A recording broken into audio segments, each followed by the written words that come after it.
Buenas noches, Rosana. Gracias a usted por la invitación. El operativo ha terminado recién ayer, cerca de la medianoche, según entiendo. Sí, es correcto. En realidad, el operativo está dividido en simultáneo, en operatividades que se han realizado en la ciudad de Lima y en Junín. Nosotros hemos desplazado un equipo de fiscales que conjuntamente con la División del Lavado de Activos de la Policía Nacional han ejecutado el operativo de forma simultánea. Y acá en Lima sí se ha extendido hasta la medianoche. Bueno, los fiscales de hecho todavía están desplazados en Junín y están trayendo toda la evidencia incautada en los operativos. Bueno, en todo caso, pues 24, ya 48 horas después, bueno, 24 todavía, no se están recién terminando. ¿Qué hallazgos importantes? O sea, digamos, los frutos que se espera encontrar precisamente con este tipo de acciones. ¿Se podría hablar ya de algunos? Sí, en realidad hay valiosa información documental. Han habido además también, creo que, incautaciones de dinero, incautaciones documentales, en general todo lo que ha correspondido también a la posibilidad de encontrar hallazgos dentro de computadoras, o sea, de CPUs que tienen que ser objeto de pericias, porque puede haber incluso información que haya sido objeto de algún tipo de pérdida o de borrado, ¿no? Entonces, estas consideraciones sí son cuestiones técnicas que hay que realizar luego las cadenas de custodia que queda con cada equipo lacrado, luego el fiscal Rojas, a través del trabajo pericial, lo que va haciendo es incorporando ello, y también si la información es información valiosa para otras investigaciones, traslada en solidaridad con quien eventualmente pueda manejar esas otras investigaciones en esa información relacionada a otros delitos. Porque además estamos entendiendo que dada la cantidad de locales partidarios, tiene que haber pues información financiera, información contable, incluso que tengan que sustentar de alguna manera la compra de esos locales partidarios, ¿no es cierto? E incluso lo que ya se conocía, que tenía que ver con esta especie de depósito que se armó para poder pagar parte de este pago judicial que tenía que hacer Vladimir Cerrón. Sí, y adicionalmente los usos de estos inmuebles, porque como correctamente usted lo ha dicho, hay, por ejemplo, el caso de uno de los locales del Partido Perú Libre que no está aún inscrito en registros públicos a nombre del propio partido político, ¿no? Y toda la forma en cómo se pagó el pago del precio de esa compraventa.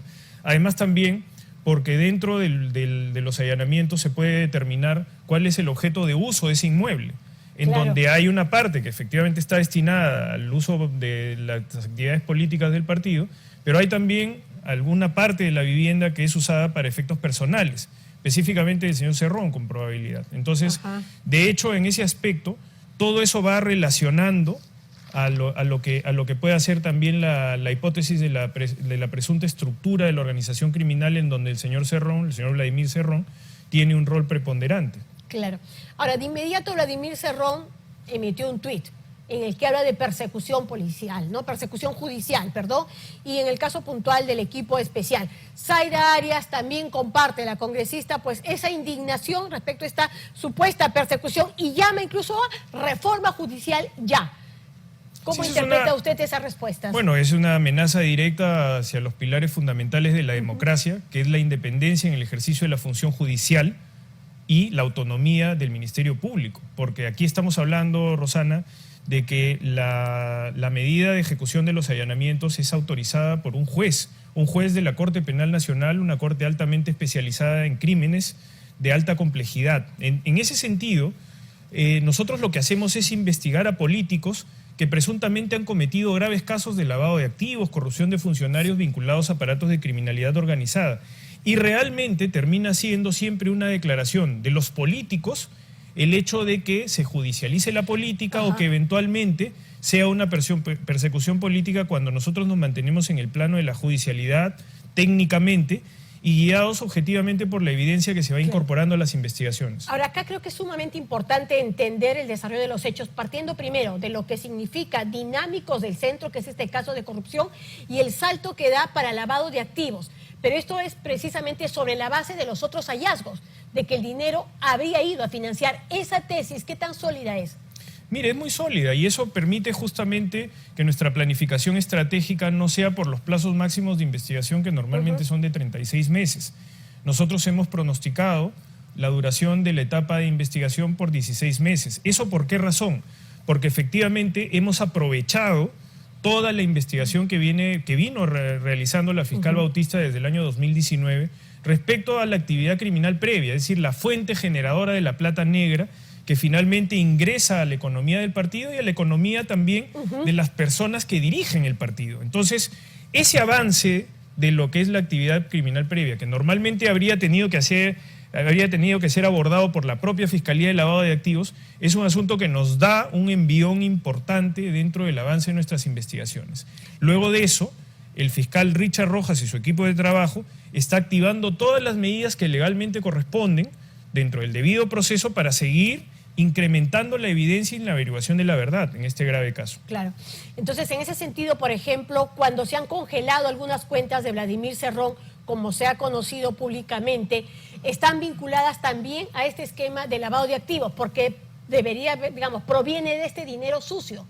Lo que sucede es que el dinero ilícito, el dinero sucio, ingresa seguramente en una buena cantidad al partido político, pero también ingresa a la economía de los que dirigen el partido, porque es una modalidad de instrumentalizar el partido político para captar activos de naturaleza ilícita. En este caso, la organización criminal también los generaba desde Junín, es decir, desde el abuso de la posición de lo que era en ese momento el ejercicio de la cosa pública, de la gobernación local o regional, que generaba a partir de actos de corrupción de diferente naturaleza, algunos vinculados a la expedición de licencia, pago de servicios médicos, incluso intervención en lo que podrían ser licencias sociales relacionadas con la minería. Todo esto genera dinero ilícito, y ese dinero ilícito va a la economía de algunos dirigentes del partido político y también del propio partido político, que tiene que sufragar enormes gastos producto de la campaña política, primero en la primera vuelta presidencial y luego en la segunda vuelta presidencial. Entonces, la hipótesis de investigación del Ministerio Público es que la captación de estos recursos era vinculada efectivamente al financiamiento de campaña, pero no se descarta que los dirigentes del partido también puedan haber incorporado esos activos a sus economías particulares. Claro, y por eso, en ese sentido, hasta el momento, quien estaría encabezando, en todo caso, este grupo es solamente Vladimir Cerrón, porque hemos visto los allanamientos a locales de Perú Libre y a la casa de él, pero no de otros dirigentes de Perú Libre. Lo que sucede es que dentro de la estructura de la organización criminal nosotros ya hemos manifestado de que el señor Vladimir Cerrón se encuentra dentro de la cúspide de la organización criminal por su participación paradigmática dentro de lo que es el desarrollo de la investigación. El señor Cerrón crea el partido político en el año 2008, primero para conquistar el gobierno local y regional, y luego, usando de lo que es el ejercicio de la cosa pública, genera distintas modalidades de obtención de recursos de naturaleza ilícita, y estos finalmente son destinados al partido político que tiene una ambición mayor, que es la de ganar la presidencia de la República en su oportunidad. Finalmente, es lo que nosotros estamos investigando en las rutas del dinero, de cómo esa plata ingresó al partido político o a las economías particulares, y para eso hacemos un trabajo ya financiero respecto a cómo eventualmente todo ese dinero originado finalmente pudo haber ingresado a las cuentas del señor Cerrón, a las cuentas del partido político de manera clandestina. Y la Unidad de Inteligencia Financiera y la División de Lavado de Activos de la Policía Nacional nos apoyan en ese esfuerzo para seguir progresando dentro de lo que es la acumulación de esta evidencia. Claro, ahora, los plazos que se pueden esperar a raíz precisamente de esta decisión que se ha tomado, de esta acción de allanamiento, algunos se preguntan, incluso al momento de que ustedes empiezan a hacerse cargo, ¿no?, de este caso de lavado de activos, ¿cuánto tiempo va a tomar y si están en condiciones de emprender más casos, teniendo en cuenta que pues tienen eso, casos que están vinculados a Keiko Fujimori, casos que están vinculados incluso a Vizcarra, a Humala, a tantos expresidentes de la República? Hay que separar en este caso, Rosana, de que los casos a los que usted hace referencia son parte del equipo especial de fiscales que no se encuentra a cargo de la investigación del financiamiento de la campaña de forma ilícita del Partido Perú Libre y de sus dirigentes.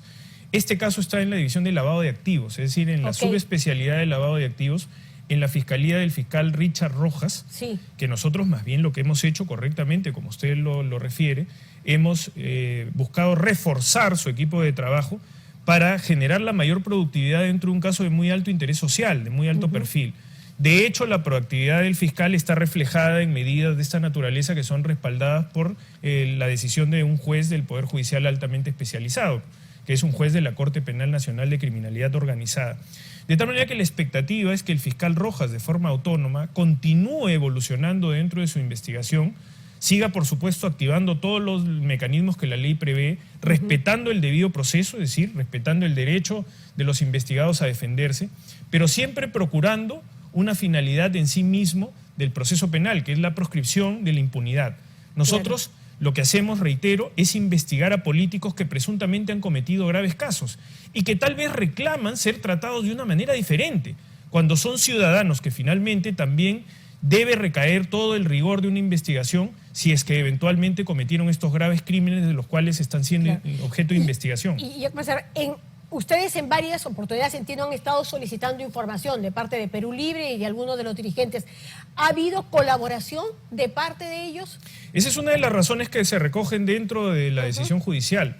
Efectivamente, el fiscal Richard Rojas requirió información que nunca fue contestada, que nunca fue proporcionada.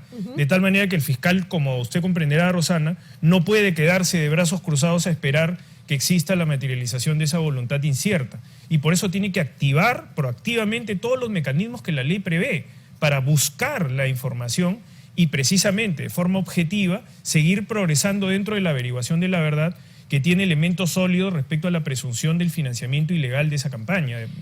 ¿Ha habido apoyo institucional para este caso? Rosana, ¿Siente usted que tiene respaldo? Mire, el principal apoyo es el respeto a la autonomía fiscal. Nosotros tenemos una encargatura funcional respecto a la evidencia. La evidencia es la que nos gobierna y la que determina el comportamiento de los fiscales. El fiscal está recibiendo el máximo apoyo posible en el reforzamiento de sus estructuras investigativas, ¿no? En el equipo se le ha reforzado, reitero, como para que pueda afrontar una investigación de alto perfil, pero esencialmente pensamos de que el mayor respaldo siempre está en el respeto de la autonomía de los fiscales. Y por eso siempre estamos en permanente estado de alerta respecto a cualquier intromisión, incluso del abuso de la política, cuando se instrumentaliza para obstruir la acción de la justicia. Claro, y en este caso pedir reforma judicial ya es un poco una mala señal, como para cerrar. Evidentemente, porque ya hemos tenido algunos otros casos en los que evidentemente el uso de la política es transversal precisamente a buscar entorpecer la labor de los fiscales y por otro lado tratar también de desprestigiarlos a partir de la información o del ejercicio de las actividades cotidianas del fiscal. Entonces, eventualmente nosotros tenemos que afrontar también el comportamiento de las defensas legales y a partir de ello el Ministerio Público debe estar preparado para un reto profesional también de esta envergadura. Bien, muchísimas gracias por haber estado con nosotros. Ya habrá oportunidad para hablar de los otros temas pendientes, ¿no es cierto? De lo que está pasando con Humala, de lo que está pasando con el caso Vizcarra y también el de Keiko Fujimori. Muchísimas gracias, fiscal Vela. Muchas gracias a usted por la oportunidad, Rosana. Y nosotros nos vamos a una brevísima tanda.